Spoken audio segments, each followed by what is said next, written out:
കിച്ചടി ഉണ്ടാക്കാനായിട്ട് വെള്ളരിയുടെ പുറത്ത് തൊലിയും അതിൻ്റെ അകത്തെ കുരുവെല്ലാം കളഞ്ഞ് കഷ്ണങ്ങളായിട്ട് കട്ട് ചെയ്തെടുക്കണം.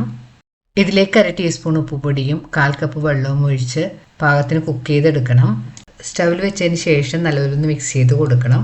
നല്ലപോലെ തിളക്കാൻ തുടങ്ങിയിട്ടുണ്ട്. ഇനി പാനൊന്ന് മൂടി വെച്ചൊരു മീഡിയം ഫ്ലെയിമിൽ വെച്ച് കുക്ക് ചെയ്യണം. ഇടയ്ക്ക് പാൻ്റെ മൂടി മാറ്റിയിട്ടൊന്ന് ഇളക്കി കൊടുക്കണം. മിക്സിയിൽ ഒരു ചെറിയ ജാറിലേക്ക് 1/2 കപ്പ് തേങ്ങ ചിരവിയത് ഇട്ട് കൊടുക്കാം. ഇതിലേക്ക് 2 പച്ചമുളകും 1/4 കപ്പ് തൈരും കൂടെ ചേർത്ത് കൊടുക്കണം. ഇനി ഇതൊന്ന് നല്ലതുപോലെ അരച്ചെടുക്കണം. അരച്ചെടുത്ത തേങ്ങയിലേക്ക് 1/2 ടീസ്പൂൺ കടുകും കൂടെ ചേർത്തൊന്ന് ക്രഷ് ചെയ്തെടുക്കണം. വെള്ളരി പാകത്തിന് കുക്കായി അതിൽ വെള്ളമെല്ലാം വറ്റി വന്നിട്ടുണ്ട്. ഇനി ഇതിലേക്ക് അരച്ചു വെച്ചിരിക്കുന്ന അരപ്പും കൂടെ ചേർത്ത് കൊടുക്കണം. അരപ്പ് ചേർത്ത് കൈയെടുക്കാതെ നല്ലതുപോലെ ഇളക്കി കൊടുക്കാം. അരപ്പ് ചേർത്തൊന്ന് തിളക്കാൻ തുടങ്ങുമ്പോഴത്തേക്ക് നമുക്ക് സ്റ്റവ് ഓഫ് ചെയ്യാം. സ്റ്റവ് ഓഫ് ചെയ്തിട്ടിട്ട് കിച്ചടി തണുത്ത് വന്നിട്ടുണ്ട്. ഇനി ഇതിലേക്ക് 1 കപ്പ് അധികം പുളിക്കാത്ത നല്ല കട്ട തൈര് നല്ലപോലെ ഉടച്ചതിന് ശേഷം ഇതിലേക്ക് ചേർത്ത് കൊടുക്കാം.